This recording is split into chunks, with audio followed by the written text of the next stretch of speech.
Du service à thé de la Belle et la Bête qu'on retrouve dans Tarzan, jusqu'à Mulan qui apparaît dans une affiche collée au mur de Nani dans Lilo et Stitch. Voici 10 personnages cachés dans des films d'animation. Parlons maintenant d'un film que vous avez certainement beaucoup aimé, Ratatouille. Sorti en 2017, ce film d'animation produit par Pixar a rencontré dès sa parution un succès triomphal qui ne s'est jamais démenti. Dans une scène de la seconde moitié du film, il existe un détail imperceptible que seuls de minutieux observateurs ont relevé. Lorsque le jeune cuisinier Linguini et Colette, son amoureuse, font du patin à roulettes, on peut distinguer en arrière-plan un personnage qui passe d'abord inaperçu. Mais à bien l'examiner, on se rend compte que ce personnage est familier pour ceux qui se souviennent du film Les Indestructibles. Ce personnage de haute taille, à la physionomie élastique, effectue des mimiques devant un petit garçon. Du point de vue de l'habit et de la tournure, il ressemble à s'y méprendre au personnage Monsieur Folamour. Bien que ce personnage ne soit pas une figure importante de l'univers de Pixar, on peut croire que c'est bien lui qui apparaît dans Ratatouille. Est-ce une de ces allusions faites exprès pour faire plaisir à la poignée de gens passionnés et attentifs qui remarquent ces infimes détails? Ou bien est-ce que Pixar réemploie dans ses films, par économie, des modèles préexistants de personnages lorsqu'ils sont très secondaires et n'apparaissent que furtivement? Un autre point amusant est à considérer. Il ne s'agit pas d'un personnage caché, mais d'une ressemblance étonnante. Voyez-vous le garçon qui se tient devant le mime? Ne trouvez-vous pas qu'il ressemble beaucoup au jeune Anton Ego avant qu'il ne vieillisse et ne devienne le sévère critique gastronomique? Si l'histoire précédente comporte des doutes, celui-ci en revanche inclut une référence délibérée et confirmée. Nous allons vous en dire plus. Nous parlons ici du film Lao, paru en 2010, également coproduit par Disney et Pixar. Ce film jovial et plein d'humour a conquis la critique et reçu des récompenses prestigieuses. C'est l'histoire de Carl Fredricksen, un vieil homme dont la femme vient de mourir, qui transporte sa maison jusqu'en Amérique du Sud au moyen de ballons gonflés à l'hélium. Durant sa longue traversée, Carl passe à côté de la maison d'une petite fille qui regarde avec émerveillement à travers sa fenêtre la muraille mouvante de ballons multicolores qui masquent tout le paysage. Dans la chambre de l'enfant, contre le lit, se trouve un ours en peluche rose que vous connaissez sûrement. C'est Lotso, un personnage central de Toy Story 3, qui dirige avec autorité une garderie de jouets. Mais on peut s'étonner de trouver ce personnage dans une scène aussi anecdotique, et dans un film qui a peu de rapport avec Toy Story. C'est en fait une espèce d'annonce subliminale, faite exprès par Pixar. En effet, Toy Story 3, où figurera l'ours en peluche rose, devait sortir en salle un an après le film Lao. Encore un exemple qui confirme que Pixar aime disséminer des personnages externes dans ses films. Voici cette fois une allusion très discrète, et qui ne peut être perçue que si l'on examine l'image avec une extrême attention. C'est pourquoi nous n'allons pas nous y attarder. Il s'agit du film Ratatouille, dont on a parlé plus haut, lors de la scène qui se passe dans le garde-manger du restaurant Gusto. On peut voir à côté de Rémi, qui croque un bout de fromage, des boîtes de caviar empilées. Si l'on se concentre sur les caractères tracés sur la boîte, on peut lire au-dessus de l'inscription caviar les mots Nemo Brand. Certes, cela n'apparaît pas du premier coup d'œil, et il faut agrandir et éclairer toute une partie de l'image. Cependant, l'allusion au célèbre poisson clown est réelle. Elle est d'autant plus réelle qu'elle figure sur une boîte contenant du caviar, c'est-à-dire des œufs de poisson. Toujours dans Ratatouille, une autre scène contient une référence à un personnage extérieur au film. Lorsque Rémi se faufile à toute allure à travers les replis d'un bâtiment, il aperçoit tout à coup à un étage l'ombre d'un chien qui aboie. L'ombre menaçante l'effraie et il s'enfuit. Cette figure de chien projetée sur le mur ne vous est-elle pas familière? Si vous avez déjà vu le film Lao, qu'on a évoqué quelques minutes plus tôt, vous devineriez le personnage dont nous parlons. C'est bien Doug, le Golden Retriever attachant et serviable qui se prend d'affection pour les personnages principaux du film Lao et qui va leur tenir compagnie. On ne peut que s'étonner de voir son ombre inquiéter le petit Rémi dans Ratatouille. Cette fois, nous abordons un sujet macabre qui suscite l'inquiétude et les questionnements des amateurs de Pixar. Il s'agit d'une théorie grave et sinistre et qu'on aimerait croire fausse. Vous souvenez-vous de l'un des tout premiers films d'animation de Pixar, Monstres et compagnie, sorti en 2001? Dans cette histoire, des créatures diverses habitent une ville alimentée en énergie par les cris des enfants. Parmi ces créatures se trouve le héros du film, Sullivan. Ce personnage sympathique fait partie des figures les plus mémorables de Disney. Il a une fourrure bleu-vert tachetée de violet. Dans une scène du film, le méchant Randall veut intimider Sullivan et l'avertit que les humains dépècent les monstres et en font des housses de toilette. Cependant, Sullivan ne croit pas à ces menaces absurdes.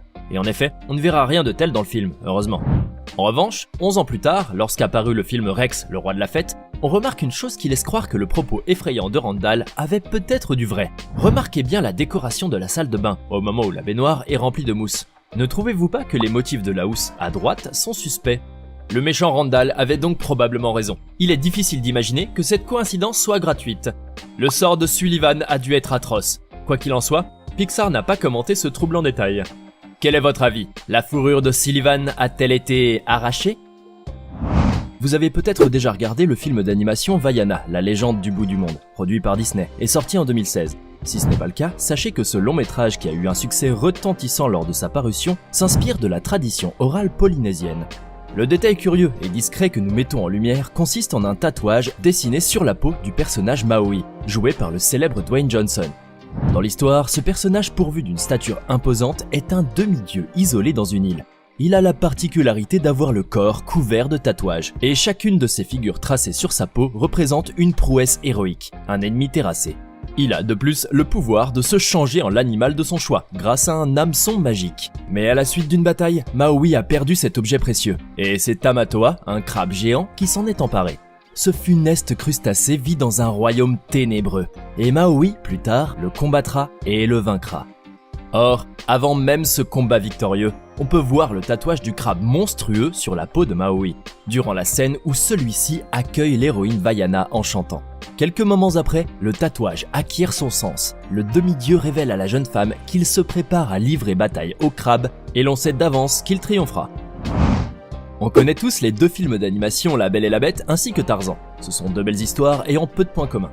Cependant, quelques similarités curieuses ont attiré l'attention de certains spectateurs et leur ont fait supposer qu'il existe une parenté entre Belle et Jane. Pour étayer cette théorie, les passionnés de Disney ont présenté des arguments passablement concluants, quoique très curieux.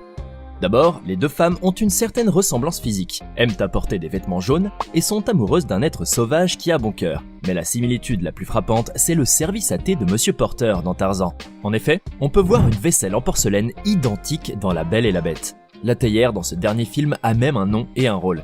Elle se nomme Madame Samovar et elle est gouvernante domestique. Il n'en faut guère plus à ces spectateurs minutieux pour croire sérieusement que Jane est la descendante de Belle et qu'elle a hérité de ses biens. Toy Story 2, produit conjointement par Disney et Pixar, est considéré par beaucoup comme le meilleur volet de la saga. Ce film est spécial à bien des égards. Tout d'abord, il devait être initialement développé par Disney, mais le réalisateur de Pixar de son côté avait jugé que la trame de l'histoire était trop mauvaise, et s'était décidé à tout refaire par lui-même et son équipe. Cependant, malgré le temps qui pressait, le projet fut mené à bien et les délais furent respectés. Une autre chose rend ce film spécial, c'est qu'il a failli être perdu à tout jamais, à cause d'une panne de sauvegarde. C'est de justesse qu'une copie a été par hasard conservée. Une particularité supplémentaire de ce film, c'est qu'il contient un grand nombre d'allusions aux films de Pixar et de Disney. Il s'y trouve également plusieurs références à des productions inoubliables et consacrées par la culture cinématographique, comme Star Wars, James Bond ou Jurassic Park. Mais ce sont surtout les éléments du film des Mille et une pattes qu'on revoit le plus fréquemment, à différents endroits du long métrage. Par exemple, dans une scène de Toy Story 2, on peut voir nettement que Madame Patate lit un livre illustré à propos des Mille et une pattes. Lorsque vous avez regardé pour la première fois Lilo et Stitch, vous n'avez peut-être pas prêté attention à ce détail fugitif qu'on peut apercevoir dans la chambre de Nani, la grande sœur de Lilo. Comme vous vous en souvenez peut-être, l'histoire de ce film raconte l'amitié entre Lilo, une orpheline de 6 ans, et Stitch, un extraterrestre en fuite et traqué par ses congénères. Dans une scène qui se déroule dans la chambre de Nani, on aperçoit un instant au-dessus du lit une affiche qui représente Mulan, la guerrière chinoise. Lilo et Stitch est sorti dans les salles 4 ans après le film d'animation Mulan, qui a été acclamé par les critiques et élevé au rang de chef-d'œuvre au même titre que Le Roi Lion. On peut voir dans cette affiche une simple commémoration du grand succès de la production, et l'on peut y voir aussi le symbole du courage féminin qui caractérise également Mulan et Nani. Il y a un autre détail symbolique qui orne la chambre de Nani, ce sont les trophées et les médailles qu'elle a remportés du temps qu'elle pratiquait le surf. Malheureusement, la mort de ses parents a dû l'éloigner de ce sport où elle brillait tant jadis. Après ce drame, elle a dû se consacrer à l'éducation de sa petite sœur et sacrifier sa passion et son talent. Cet exemple d'abnégation illustre bien l'affinité de caractère qu'il peut y avoir entre Mulan et Nani. Riley Elphaba Andersen est le personnage central du film d'animation Vice Versa qui a paru en 2015. Cette jeune fille de 12 ans a des cheveux blonds et courts. Elle aime le hockey sur glace et est très émotive. Riley est timide, sensible, un peu gauche et solitaire mais optimiste et joyeuse de nature. En somme, le jeune public de Disney s'identifie facilement à elle. Dans le film Alerte Rouge, qui est sorti en 2022 au cinéma et sur la plateforme Disney+, les spectateurs attentifs ont remarqué avec étonnement que Riley Anderson a fait une rapide apparition. Certes, l'aspect de cette jeune fille blonde n'est pas fantasque ni unique en son genre, mais il faut dire que la ressemblance est frappante. Dans le film Alerte Rouge, Maylin, une fillette canadienne de 13 ans, a un pouvoir magique qu'elle ne contrôle pas. Sous le coup d'une émotion trop forte, elle se métamorphose en un panda roux. Ce don la chagrine et elle souhaite le dissimuler. La scène du film qui nous intéresse a lieu dans l'école de Mei Lin. Elle s'est malheureusement transformée en panda-roux et elle cherche désespérément un endroit où se cacher. Elle court de toutes ses forces dans l'établissement et à l'angle d'un couloir, elle renverse accidentellement une fille et un garçon. Reconnaissez-vous la fille? C'est probablement Riley Anderson, car elle a les mêmes traits, la même taille et les mêmes cheveux. Ainsi s'achève notre vidéo, où vous avez pu voir quelques séquences de films animés où se cachent des personnages familiers. On espère qu'elles vous ont bien amusé. N'oubliez pas, comme toujours, de nous dire votre avis dans la section des commentaires. Cette vidéo vous a plu? Dans ce cas, n'oubliez pas de mettre un pouce bleu, de vous abonner à la chaîne et d'activer la cloche pour ne rien rater de nos prochaines publications.